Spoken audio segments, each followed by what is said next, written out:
ग़ज़ल तहज़ीब हाफ़ी की।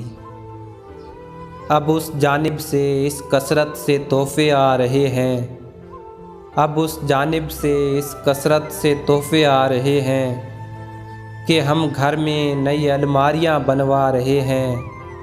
हमें मिलना तो इन आबादियों से दूर मिलना, उसे कहना गए वक्तों में हम दरिया रहे हैं। बिछड़ जाने का सोचा तो नहीं था हमने, लेकिन तुझे खुश रखने की कोशिश में दुख पहुंचा रहे हैं। तुझे किस किस जगह पर अपने अंदर से निकालें, हम इस तस्वीर में भी तुझसे मिलकर आ रहे हैं।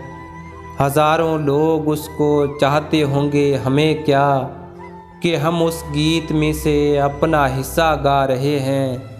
बुरे मौसम की कोई हद नहीं तहज़ीब, बुरे मौसम की कोई हद नहीं तहज़ीब, ख़िज़ां आई है और पिंजरे में पर मुरझा रहे हैं। अब उस जानिब से इस कसरत से तोहफ़े आ रहे हैं कि हम घर में नई अलमारियां बनवा रहे हैं। दोस्तों, वीडियो को लाइक करें, चैनल को सब्सक्राइब करें और बेल आइकन को दबाएं ताकि हर आने वाली वीडियो आप तक पहुंचती रहे।